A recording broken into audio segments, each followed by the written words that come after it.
Hi, hi, hi, hi. Hitty, hi, hi, hi, hi. Hitty, hi, hi, hi, hi. Hitty, hi, hi, hi, hi. Hitty, hi, hi, hi, hi. Hitty, hi, hi, hi, hi. Hi, hi, hi. Hitty, nine, nine, nine, nine, nine, nine, nine, nine. Hi, nine, nine, nine, nine, nine, nine, nine. Hi, nine, nine, nine, yana, nine, nine, nine. Hi, nine, nine, nine, nine, nine, Got that now? Back to the beginning.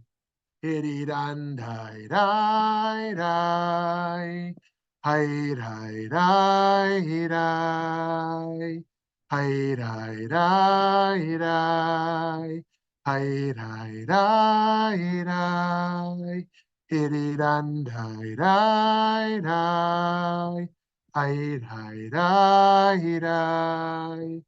Hi, hi, hi, hi. Hi, nai, nai. Any, nai, nai, nai, nai. Any, nai, nai, nai, nai. Hi, nai, nai, nai. Any, nai, nai, nai, nam. Itty, nai, nai, nai, nai. Na, na, nai, nai, nai. Hi, nai, nai, nai, yiddy, dan, dai, dum. Shalom, shalom, beautiful friends. That was Anita Filati, that we don't say prayer, that our essence is a prayer. Our very essence of who we are is what we stand for and what we say and what we do. That's how we pray in the world. We pray through our actions, right? The things we say to people, the things we do, our whole life is our prayer. Um, we're very into books these days, writing books and reading books. But the truth is, our whole life is a book. Our whole life is a song. Our whole life is a prayer that we're constantly singing with everything we're doing. So thank you for being a part of that prayer and nigun with me here, and thank you, Sarah. So friends, this is going to be our shortest of presentations, partially because I am one of many who just doesn't really understand Derrida so much. Um, and I'm not sure he understood himself so much either. um, but it is a good jump off point into how we read texts and how we think about ideas. And even though we're going to use words that don't make much sense to him and don't make sense to much people who read him, we're still going to use those words. Um, and we'll see where that takes us. And I do want to correct one thing. We're saying we're in session 40 here, but I made a great mistake in skipping Freud. Freud is not a philosopher. Freud's a psychologist, but he impacts philosophy enough that we got to go back and include Freud. So in like 2 sessions, we're going to do Freud. And I thank Alex for catching my mistake. And I think Freud would appreciate that I forgot him because he was like in my unconscious realm, but just not in my not in not sitting on that conscious level. So he was like in there, but not out there. Yeah, and Einstein. Yeah. Oh my gosh, Einstein. Maybe we should just take this to 1,000. We should just keep going with this. But yeah, we have some fun things to come for anyone who's not sick of me.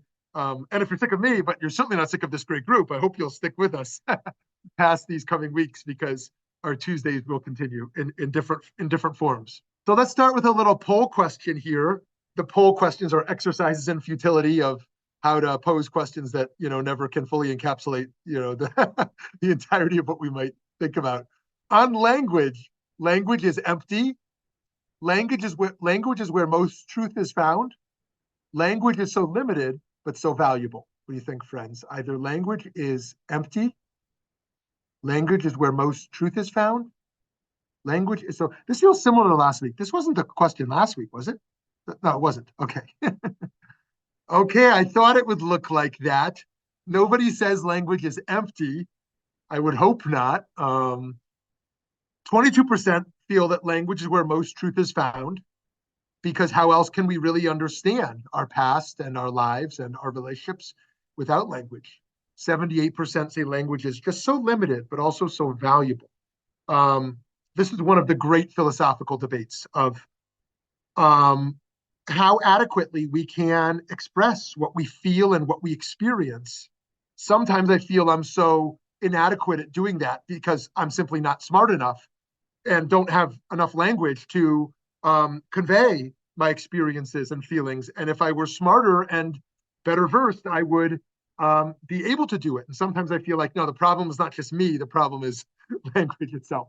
In any case, friends, Jacques Derrida, who was born in 1930 and passed away just 20 years ago in 2004. Jacques Derrida was another philosopher who was born Jewish in French Algeria in 1930. Derrida was definitely within the post-structuralist and postmodern camps, but he distanced himself from both of those worlds. That's a pretty common thing for philosophers to do, to neatly fit into a camp, but say they're not in the camp. They don't want to be in a camp, right? The main critique of Derrida is that he is deliberately difficult to understand, many say. His famous idea is the philosophy of deconstruction, which there's no way to define, and there's countless, maybe dozens, conflicting definitions. But one might say, at least this is how Stanford says it, is a way of criticizing not only both literary and philosophical texts, but also political institutions, right? We're basically breaking down text from their common assumptions, their common understandings. And in doing so, it attempts to render justice, not justice as we have been using it, but in a new sense, like in kind of an intellectual sense. Indeed, deconstruction is relentless in this pursuit, since justice is impossible to achieve. Okay, so there's a misunderstanding, there's a misread, right? We have to break it down beyond how it's been understood. In the words of philosopher Mark Taylor on what Derrida meant, the guiding insight of deconstruction is that every structure, be it literary, psychological, social, economic, political, or religious, that organizes our experience is constituted and maintained through acts of exclusion. In the process of creating something, something else inevitably gets left out, right? So there's so many ways to play around with this. And to be sure, he was not interested in a method. He doesn't offer a method. He says, don't think I'm offering you a method. It's not like, oh, here is now how you read a text instead of how you normally did it. But it offers enormous creativity. For example, you might say, when you read the story of the binding of Isaac, well, Abraham talks, but what is Isaac thinking, right? And what is Ishmael thinking?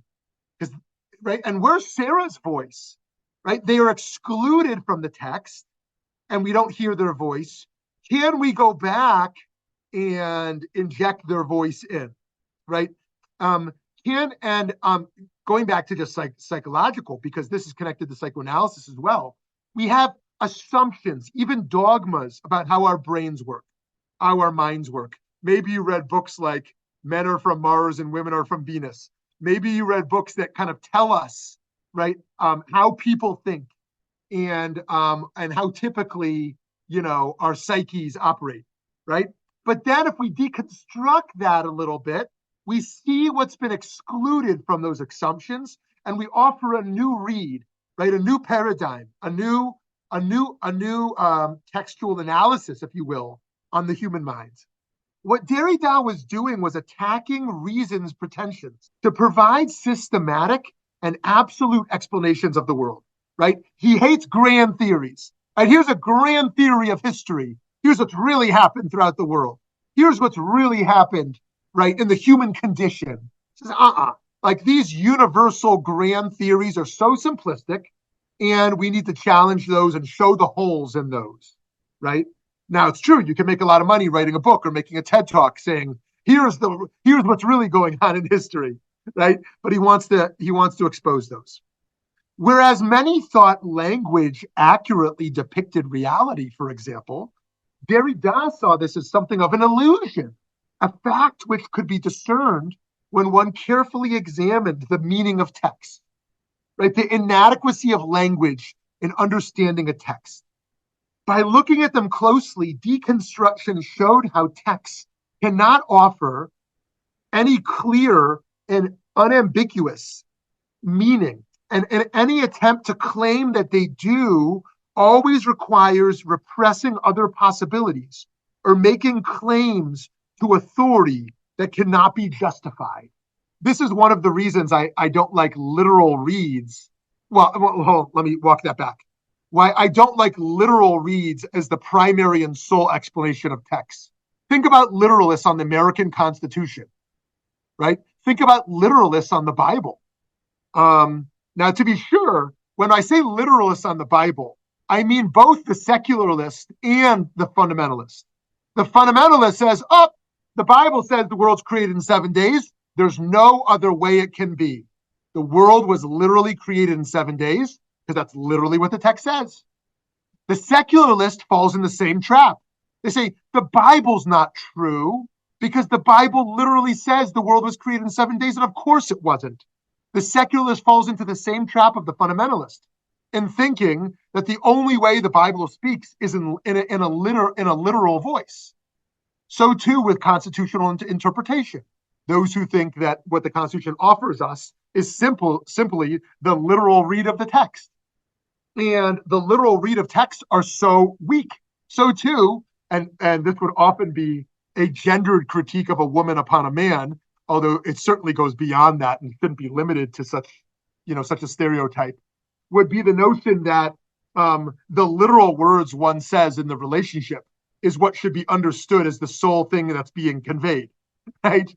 Like, you said X, Y, Z. I know I said X, Y, and Z, but you know I mean A, B, and C. And you know I also feel, elemental P, right? And so just because I said X, Y, Z, you know there's a whole bigger context of what's going on here. Don't treat the words I said as like a literal text. And so too, like in psychoanalysis, the words that I say laying on the couch, right, are only the starting point of what's going on in the psyche, right? There's a subtext below that text. Okay, so Derrida's famous quote here is, "There's nothing outside of the text." Oh, what? That's what he says. There's nothing outside the text. Now here he's not saying, oh, the literal read is all we have, but he's kind of critiquing Plato. Or when I say Plato, I mean kind of like a Platonic view of text that think there's kind of this grand meta meaning beyond the text, right? He's actually like, no, stay in the text, deconstruct the text, rather than have this grander assumption. If some of the things I'm saying don't make any sense, that's okay. Text for Derrida cannot tell us some outside world truth, right? The text doesn't tell us some grand theory of the universe. They just tell us about the text themselves. The text is about the text, not about life. And even then, their meaning is far more open than it is closed, right? The fact that someone is saying something profound to me does not tell me something profound about life. It tells me something profound about the words that person is speaking in this moment, right? Stay in the moment, stay in the words, don't extend them more broadly.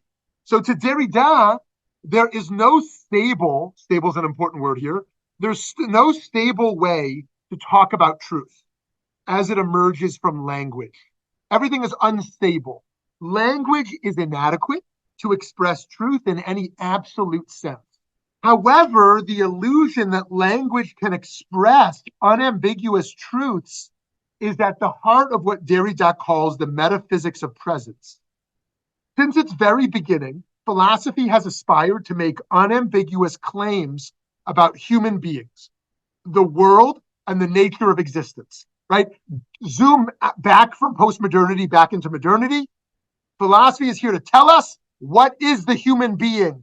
Who are we fundamentally? What is the meaning of life in its core, right? What is the origin of the universe and where we're ultimately headed? Philosophy attempts to do the bold and courageous and tell us what is true, right? Chutzpahdik, it's chutzpahdik. Philosophy and modernity says, we got to figure it out, right? We figured it out. We got reason, right? We've got analysis. And we are at the pinnacle of all human history in our notion of progress to now understand exactly what's going on with God and with politics and with humanity and with the soul. Post-modernity comes and says, oh, I'm not so sure about that. Not so sure about all those structures you have. Not so sure about your confidence. Not so sure about progress. Marty, you have to unpack what that means, Aglaia, because I'm not sure I know yet. So to here, don't be so sure that language is going to tell us all of these truths. Since its beginning, philosophy aspired once again to make unambiguous claims about human beings, the world, and the nature of existence. For Derrida, such claims always fall far short of what they promise. You can never know human nature. You can never know the capital T truth, particularly when one examines the texts they purport to demonstrate them. As Derrida saw it, every text has contradictions in it. Every text has contradictions. No text is fully coherent. And deconstruction offered a way of trying to read texts while aware of gaps. As a result, it enables one to be skeptical of the kinds of metaphysical claims so often used to perpetuate systems of hierarchy.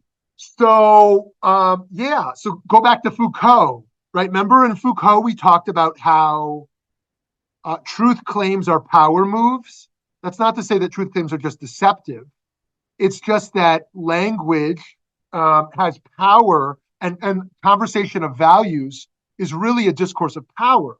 So too, Derrida wants to say that the texts that we use to understand ourselves also have kind of hierarchies built in them. And again, in all directions, everyone is kind of making a power move. And sometimes conscious and sometimes unconsciously. And we should think about that when we're talking, when we're emailing, when we're communicating, like what are the dynamics of power involved in communication, right? Again, not power is a dirty word, not power like power is corrupt, right? But power in the sense that we have interests, we have motives, we have agendas, right? Because we're humans and we have interests and we have desires, right? Many have noted the similarity between deconstruction and rabbinic hermeneutics, such as Midrash, which is also deeply sensitive to the way in which texts can offer multiple meanings, right? I mean, what's so radical about rabbinic Judaism is the complete overturning of literal texts, in the sense that the literal read of a text almost has little value left. If you weren't at David Kasher's VBM class last week on the topic of eye for an eye for an eye, I hope you'll at least go back and listen to the recording that looks at how the literal read of eye for an eye is so deep, far beyond the typical critique of Gandhi. An eye for an eye makes the world blind. An eye for an eye on a literal read can go much further than just the critique that it's barbaric, right? But the non-literal read can go much deeper as well. And the rabbis had little interest in a literal read, except for, as discussed, the idea that it actually limits what one can do in a moment of justice or of revenge, even. Because typically you want to whack the guy even harder than he whacked you, right? And so, okay, you want to whack the guy, but don't whack him any harder than he whacked you initially, maybe. Don't take any more than an eye. You think you can kill the guy. You can't kill the guy. All he did was take your eye. Okay, anyways, if you're using Yiddish, it'd be patch. You're going to give someone a patch. Anyways, however, where deconstruction is often used to undermine claims of authority and power, Midrash, on the other hand, uses the inconsistencies and contradictions of texts as a license to fill in the gaps and expand the meaning of the text. Okay, let me say that again. So, for someone like Derrida, you might say that a contradiction in a text undermines the authority of the authors. It undermines the authority of those who use the text to show power. The rabbis want to do the opposite.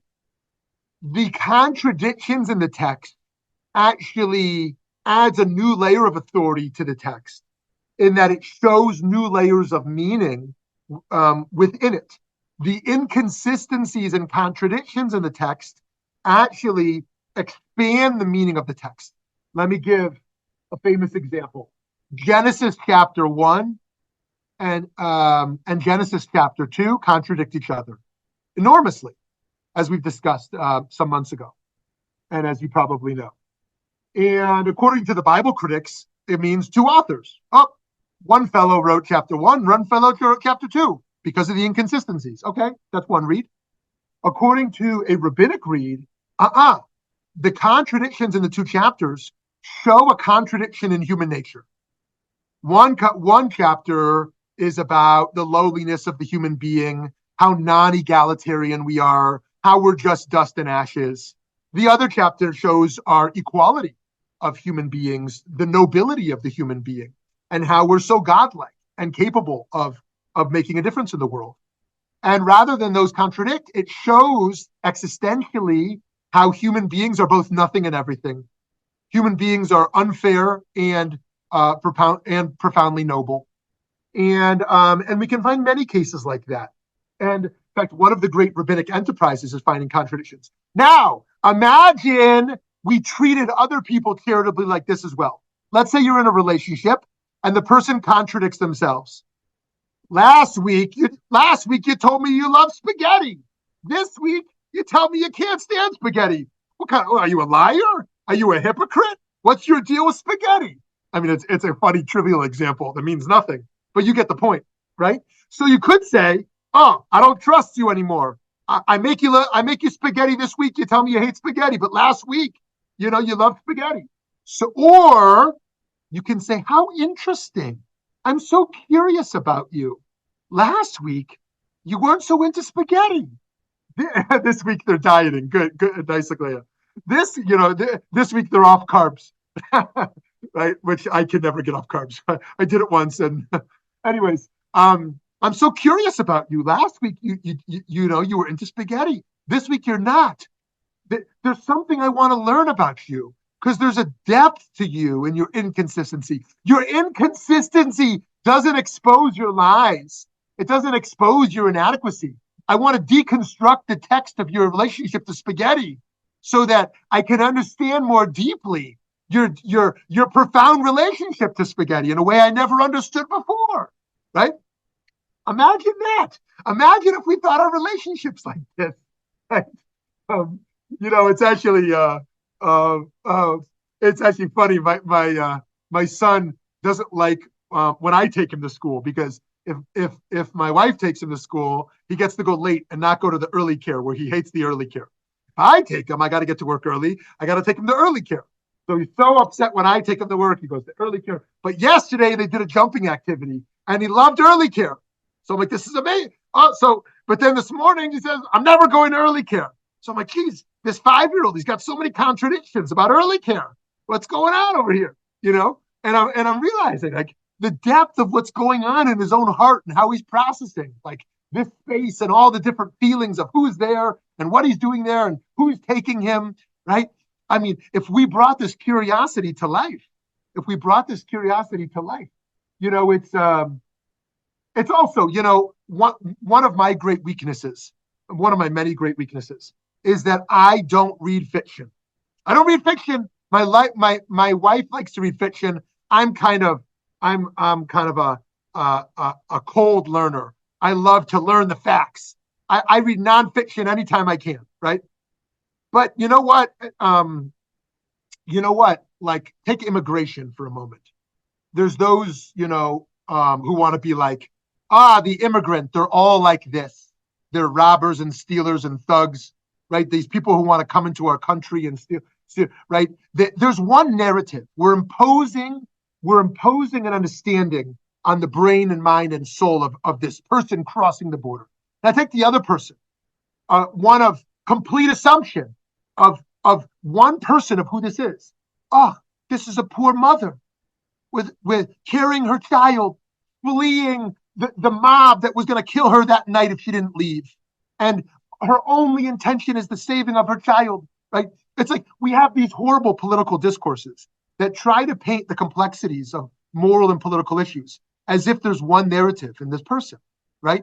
If we're actually curious about people, right, we don't just have an immigration as a political story, as a nonfiction book, but as a fiction story. We talk to people and we hear their life story, right? We talk to people and we understand where they came from and why, and all the things they were feeling and going through. And we allow, if we didn't have a word like racism, right? Here's what racism is. Here's how everybody experiences it. Blah blah blah. Like, talk to somebody.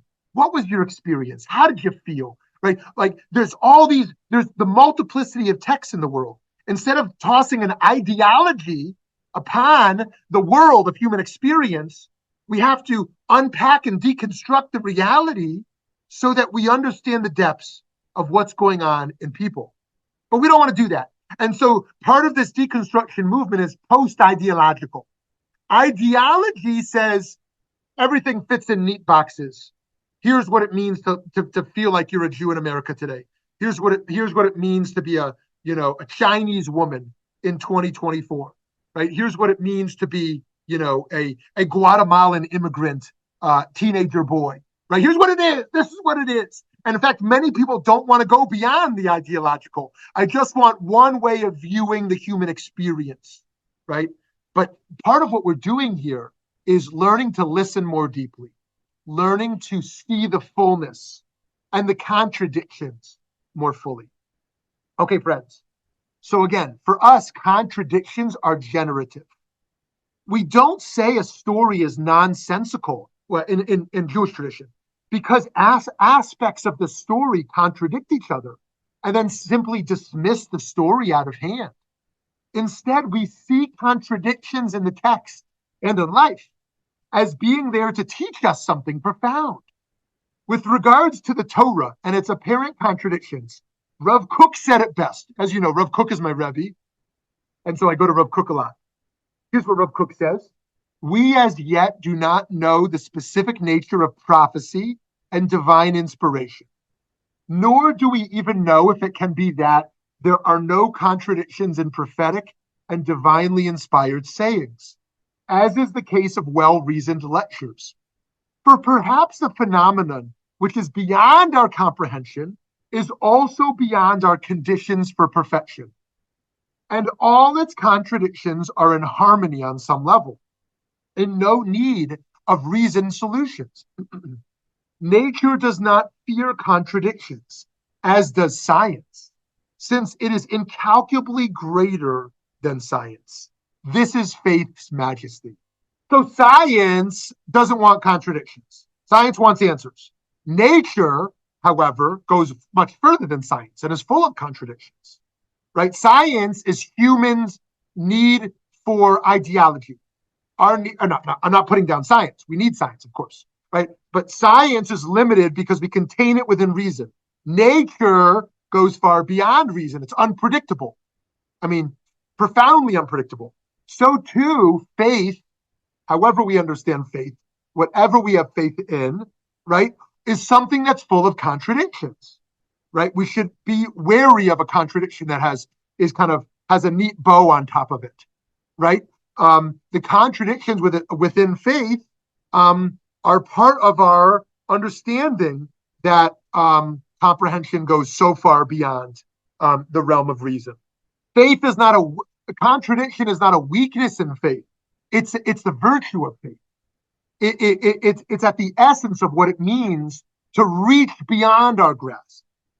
So, friends, as people of the book, we accept that language certainly can't convey everything, but we know that language can be the clothing of truth, to use the Kabbalistic term, the clothing of truth. And perhaps the only way we can approach it. While language can't fully describe God, for example, obviously, we cannot turn to God in prayer if we cannot address God by name. We need some kind of name, even if the only Hebrew name we have for God that we use is the name, because we don't have a name. Hashem, the name.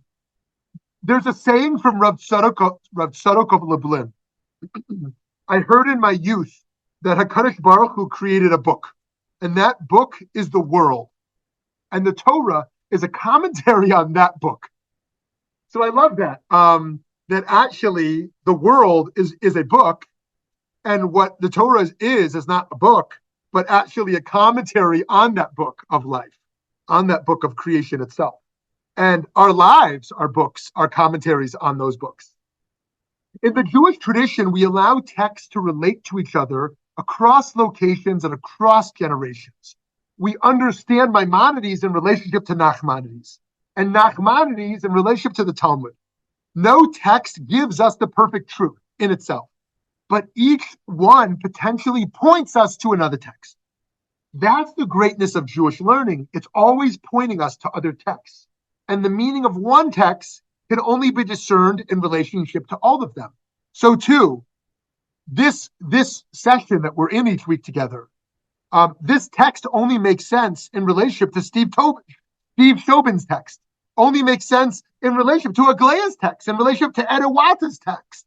Right? Each of our commentaries on the text is necessary to understand the text. Right? That's why our voices are so crucial in here. And that's the greatness of this learning experience, is that it's always pointing to new text. It's never complete until each voice is kind of a part of the conversation. In deconstructing a text, you're not invalidating it as much as going deeper into its discovery and seeing how incomplete it is without complementary works. So to be sure, Derrida certainly doesn't think the text itself can give us access to some absolute truth, in part because the text is inherently incomplete, and in part due to the limitations of language. Jews, on the other hand, are more committed to truth, as can be found in language, than what Derrida might say. This is when I say Jews, I mean Jewish tradition, of course. This is especially relevant in the realm of prayer. Rabbi Dr. Alan Brill recounted Rav Shagar's use of Derrida in this respect. So this is Brill on Rav Shagar in relation to Derrida, and how we're sharing it here. So it's like a bunch of different texts. Rav Shagar acknowledges that for many, their prayers are without benefit or hope. To offer a path of continuing to pray, despite this lack of hope, he finds a parallel to Derrida's prayer as without hope, in which Derrida nevertheless says, despite the despair and lack of hope, there's always a possibility of that one may be answered.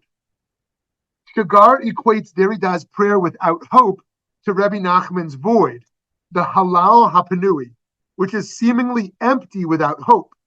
However, according to Shagar, prayer has the possibility to cut through the void. In addition, God must be in his seeming absence, not because of a holism in which everything is God, rather because there is always the possibility of breaking through the void. In the meantime, prayer is an impossibility, yet we still pray. So that might have been nonsensical. It probably was. But a little bit of what's happening here is what we do with the gap. What do we do with the hole in the text, the hole in an understanding of the divine, the hole within prayer, the possibility of crossing over the void, of filling in the gaps where, in meaning making, in our lives itself. And part of this is about hope. Part of what hope is transcending those gaps of not knowing, transcending those gaps of impossibility, of coherence, right? Our ability to stay in the game of language, of seeking. So, friends, to conclude here, yes, language has its limits, but whether in text or in speech, perhaps we have no better tool. And so we continue to construct and deconstruct and bring our voices together to make meaning where we know absolute meaning may never be reached. Okay, dear friends, that was a mouthful. And it was supposed to, oh my gosh. I told you at the beginning this was going to be the shortest of presentations, and then I got carried away. So I'm very sorry, but I'm very, very sorry. But okay, Aglaya, I see you're ready to hop in here. And then Laura. Okay, so does anyone want me to tell the joke, explain the joke about Mardi Gras for, okay. The quick Yes. thing, quick way of saying it though is that, well, one, Mardi Gras is going on outside anyway though, but the quick way of saying it though is that historians actually look at Mardi Gras as also this inversion of society, like it's basically supposed to invert everything. And so like class and, well, we don't want to get into the whole blackface controversy, but anyway, though. So I just like when I was 23, my best friend, like I was a grad student at Tulane, my best friend had come to visit me from her grad program at MIT, and we had a little liquid philosophy in us, quite a bit of liquid philosophy in us at Pat O'Brien's at this point. But I started talking to her about like, well, it is, like going about philosophy, like, well, it is possible to just not believe in anything. And so we're getting all philosophical, and I'm telling her that there are no answers to everything. And so this atheist person tells me, well, don't you think we have to believe in something at some point? So talk about inverting everything. Okay. So anyway, though, all right. So we like completely inverted philosophy at that point. But anyway, all right. So here's where I was going to go with this. All right. Something that's inverting things again. All right. The other thing about Derrida is that he actually has a lot of fun with paradoxes, which, that's one of my favorite things to do with, our texts. So I'm just going to say one of his most famous paradoxes, for instance, was on cosmopolitanism and forgiveness. There is only forgiveness if there is any, where there's the unforgivable. Now, a lot of students have cursed my name for actually bringing that up and everything, though, and actually making them write papers on it. But you know what? I'm obsolete as a professor anyway. I've already come to terms with that. But anyway, though, I'm kind of wondering with this whole idea, everything that we've been talking about today, though, well, I mean, it is kind of an interesting question to ask and then also think about it in terms of, well, what else is kind of impossible? Because you were talking about justice. Is justice actually possible? Well, is there justice? Is anything? So I don't know, just throwing that out there. Awesome. Okay. Very nice. All right. I'm gonna leave a glass food for thought here for us, for people to engage with. And Lauren, let's bounce over to you. At first, listening to it, I thought it sounded like existentially depressed. It just, wow, nothing. But then as you start to talk about Torah learning, when I think of it now, it's all deconstruction, right? Rashi used Midrash, Ibn Ezra used Tiktuk. There's many that I'm learning with a Rav now who's been teaching Kohelet, and he uses like Mishle and other things. Where was that phrase used before? Where have we heard that idea before, which is not unusual? And so all the Torah learning is deconstruction. It's kind of wonderful, really. It just learns to more and more knowledge and more understanding. Great. Okay, great. Awesome. Thank you. Yeah. The Sefer Mishlei, the book of Proverbs, is the most famous book in all of Tanakh for consistent contradictions over and over again. And there are so many, it would be hard to even know where to begin. One of the most famous ones over there is it says, answer the fool in their foolishness. And then in a different chapter, it says, never answer the fool in their foolishness. One place it says that you should, that the city rejoices when the enemy falls. And another place in Proverbs, it says, you shall not celebrate the downfall of your enemy. Right? Now, so what do you do with contradictions like in Proverbs over and over? Some say, they're really saying the same thing. And they do the work to say that the two contradictory texts are really doing the same thing. Others take the opposite approach and say, no, those two texts in the contradiction are teaching us two very different things. Then you have the radical read of the Briskers. And what the Briskers do is they say the contradiction clash produces a new insight beyond those two insights itself. So keep those in mind next time you see a contradiction in text. Do you want to tweak it so that the two are saying the same? Do you want to, build on the difference and show actually how we're learning two different truths? Or do you want to create a third truth from the contradiction? Thanks, Lauren. Hi, Sarah. So, as you were talking about the clashes of truth, I thought, well, how Hegelian I was struck by so many things from the beginning with the question, because the first question was, about language and we're making sense of the world through language. And I thought, well, what did Helen Keller do in her blind, deaf, mute world before she began to learn about language? Did that mean the world didn't really exist? So language is irrelevant. It's experience. I guess I'm getting phenomenological, but another thing that struck me was when I was a kid, or for a very long time, everything needed to be in their neat little boxes. And it was years and decades and scores of years after that I realized that was early trauma that made me believe that things needed to be a certain way. And that contradiction for me now is a joy. It's the way that I have grown, that I learn, that I understand, because I have a chance to be curious, which I did not feel for so many years. So for me, language is an avenue for expressing what I believe in this moment is my truth. But I'm hoping that in the next moment, it won't.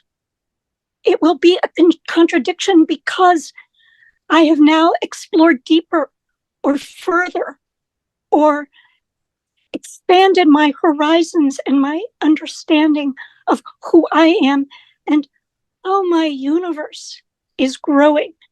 As for your antipathy to fiction, I had a very similar thing when I left practice. I started reading, and all I would read was nonfiction. I was like, fiction has no place in my world. And then I discovered that fiction is the way that we help people connect to their emotions, to how they feel about whatever this ideology is, whatever this particular truth is that the writer may be offering us, that some of us cannot necessarily access that just through information. And so I've learned to balance the two. I love knowledge. I love reading information, but I now have space for fiction in my life. And now I'm complete. I've said enough. Thanks. Awesome. Yeah. Thank you so much. Yeah. Yeah. So much there, Sarah. I'll just dance with one or two things because you said so much. But I think one of the choices we might make in our lives is where we wish to interpret charitably and where we wish to interpret uncharitably as it relates to inconsistencies. And that's building on on the notion of paradox as well. So if I hear Vladimir Putin say something and it seems inconsistent with how he acts or something he said yesterday, I'm going to interpret Putin's words pretty uncharitably, right? That this is not someone that can be believed and it would be dangerous to believe.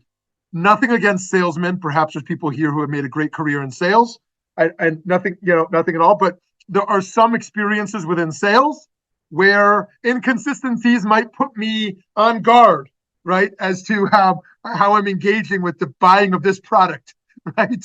But there's other spaces in relationships where I want to interpret inconsistencies very charitably and see the richness in those inconsistencies rather than question the integrity of them.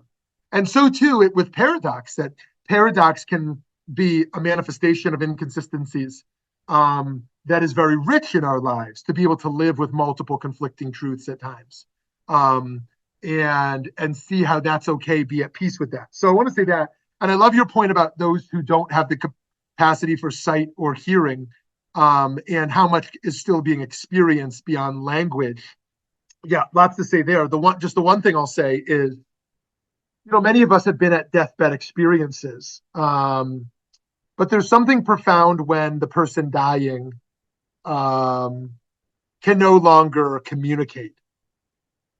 there was something very meaningful, just, for myself, for example, with my mother 6 months ago, when she was still communicating in her last days, and what those conversations meant to me.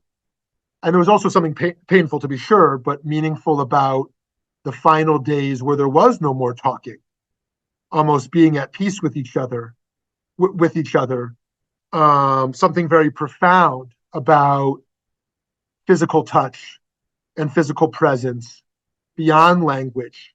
That's something to think about as we prepare for some of those experiences we'll all inevitably have of being bedside, of how we balance that need for language and speech, and what can be conveyed and understood more deeply beyond that as well.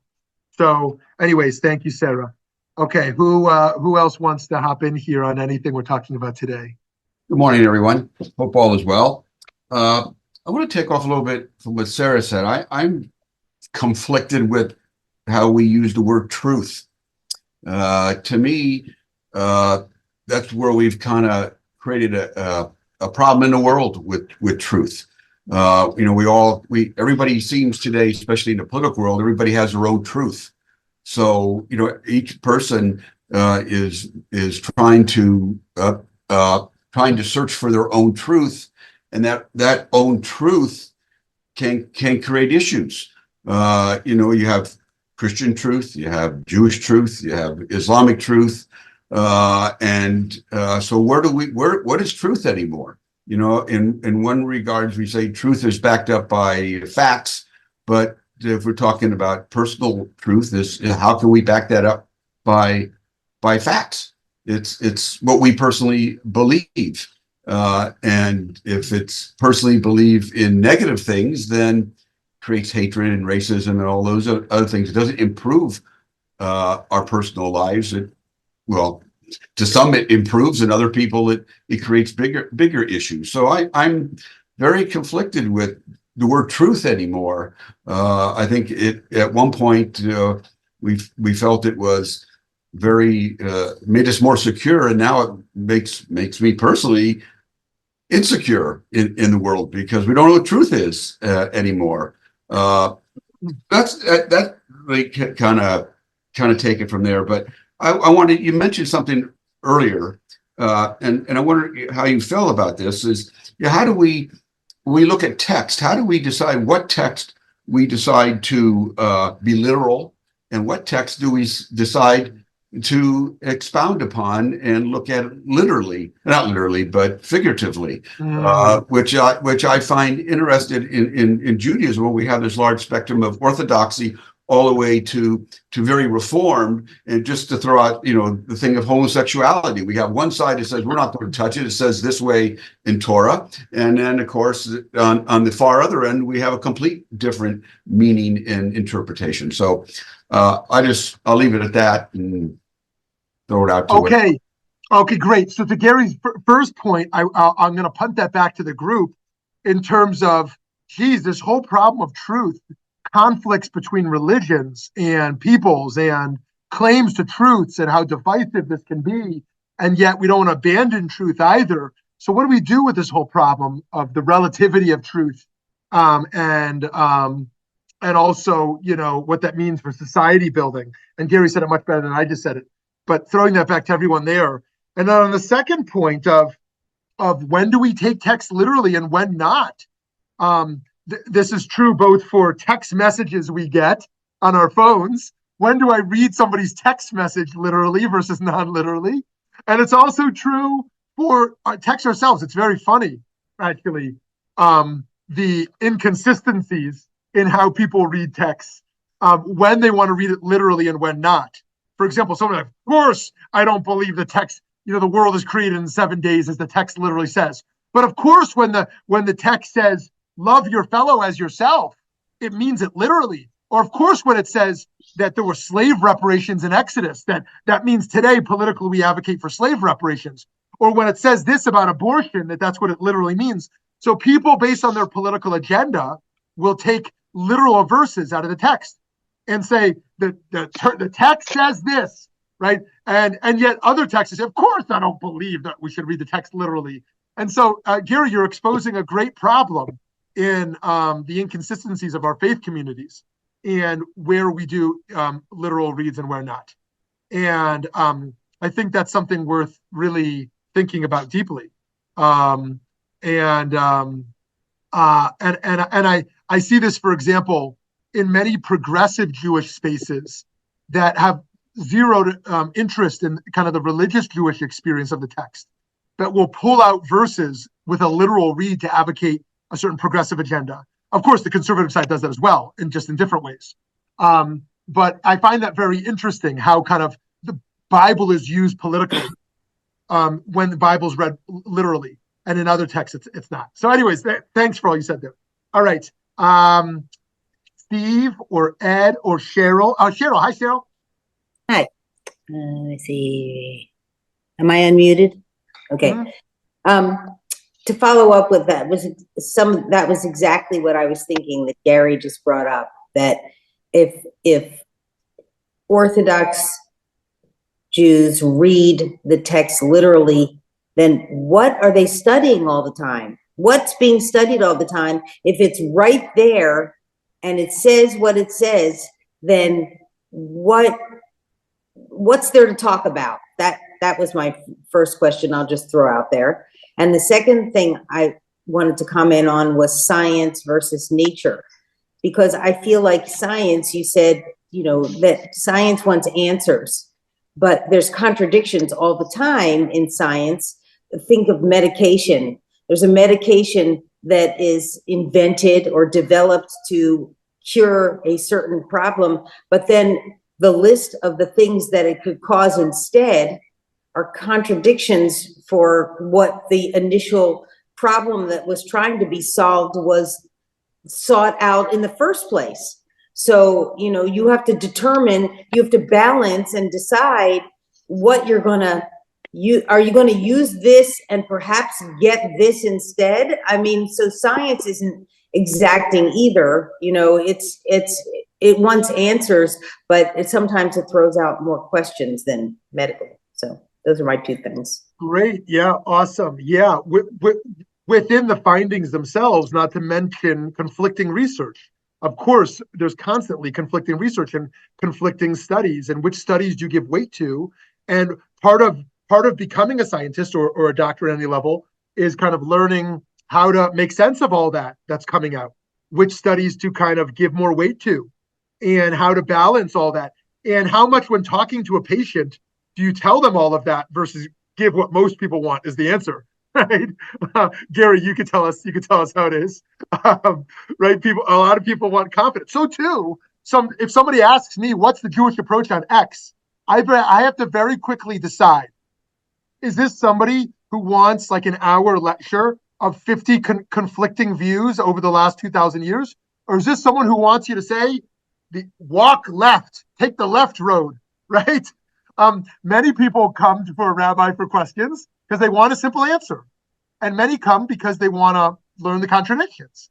And so too with a doctor. I think very few people talking to their doctor want the lecture of what 10 different conflicting research studies say. I think most want to know, what should I do tomorrow? And that's okay. That's okay. And so, yeah. So anyways, thank you for that. And on your first great point there also, Cheryl, what is there to discuss if text is all literal? And, that's why the Talmud is one of the greatest gifts in this tradition of just this constant, machloket, this constant debate and, reinterpretation and kind of this ongoing living discourse that never dismisses the literal read, but is always transcending it, looking beyond it. Okay, dear friends, Steve, you're going to give us our last word here, and then we're going to wish everyone a great day. I feel terrible because Lauren was before me, so you could go over to her. No, it's because we had the pleasure of learning from Lauren already. I'd love to hear her again, but we didn't get to hear from you yet. So, to me, truth is the way someone acts or what someone does. That is as close to the truth as I can get. Truth is also a rule until it is not a rule. There are rules in the Super Bowl for what happens in overtime. They are non-controversial. How we act, though, is, or what we do is. Okay, very, very cool. Thank you, Steve. Thank you so much. It is so lovely to be with you all. Next week, we're going to be going into one of the living leaders of secularism and of science, Daniel Dennett, neuroscientist, and going into brain, because now brain science enters the world of philosophy. Lots to talk about. Okay, friends, have a beautiful day and can't wait to see you next Tuesday. Thank you so much. Many blessings.